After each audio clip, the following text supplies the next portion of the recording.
Hello, drummers. Gary Williams here, your Drumset mastermind and creator of the Drumset Artistry Mastermind Group. Hope you enjoy this little video I'm going to do today on drumming depression. Yes, that place in your drumming where you're just frustrated to the point of actually feeling depressed. Maybe you're losing faith in your ability. You've worked so hard at certain things. Opportunities haven't opened up for you in terms of performing, maybe meeting other musicians, or maybe you've been fired from a band. Maybe there's another drummer at the church gig that seems better than you, and so you just start feeling depressed. Like, man, I'm not so sure if I should be doing this anymore.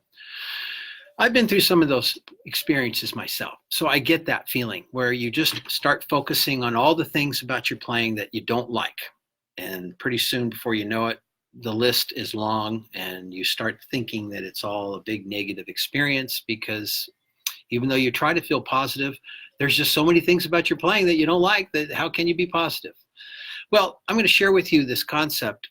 Depression, you could redefine as a need for deep rest. This is something I've learned in the last year, that when you get into a state where you feel really down, really what it is that your mental monkey mind is now started to control the show. And that enthusiastic, childlike inspiration that you once had that made you so excited to run to your drums and play is now become overshadowed with all the things that you can't do well, that you should be doing better. So being in that experience becomes kind of a non-productive place to be in. And you kind of will need to take a break, at least rest a little, to sort of decompress from all the weight that you're putting on yourself, because your mind is always focused on good, bad, right, wrong. So it's no measure of a man to be well adjusted to an inherently insane society. That's a pretty bold statement that I heard somebody say once, and there's a lot of truth to that. A lot of the way we think is all about evaluations, judgment. Is this good? Is this bad? We lose track of the inspiration because we override it with mental analyzation. And I think that's where we lose our gift at being a great player, is because now all of a sudden being a great player means I got to play like this, or I have to play like that. I have to do this. I can't do that anymore. In fact, I have a lot of clients that come to me and said, oh, I've got a lot of bad habits, and I really need you to help me fix my bad habits. And I always wonder, well, if they're so bad, how come you're still using them? They're actually just habits that have served you up to that point, but perhaps you would like to take your drumming further, which is why you're stepping into my studio and into my world, is because you want some help breaking out of this mental funk that you're in, because you're not really sure what to do to make yourself feel better.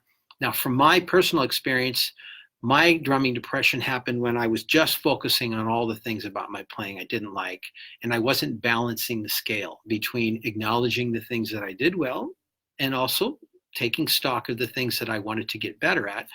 And then by doing that, I eventually came up with a practice plan where I planned the work in the areas that I want to develop and the methods by which I want to develop them, and then I implement the plan, or I work the plan.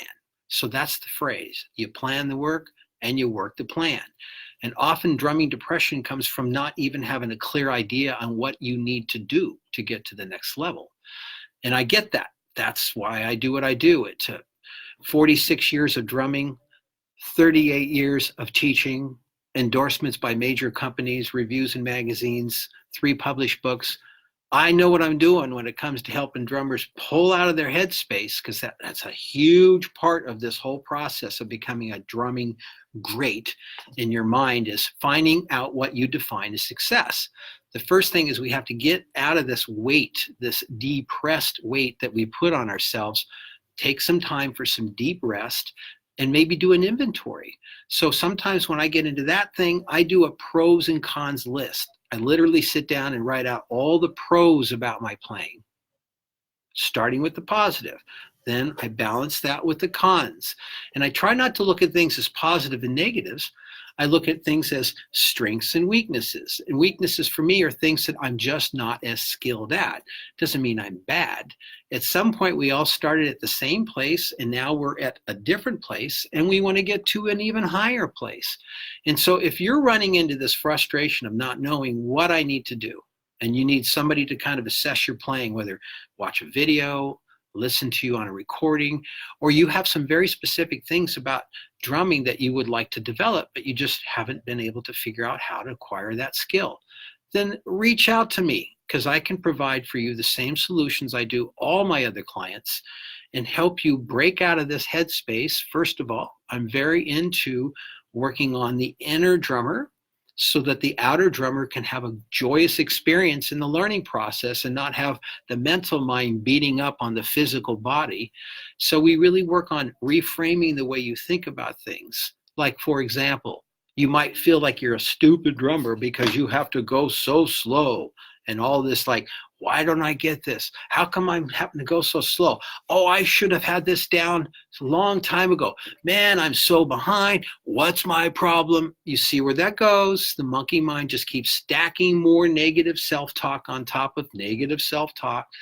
But I would say to this, if you want to get it right, play it at the tempo where you can play it correct.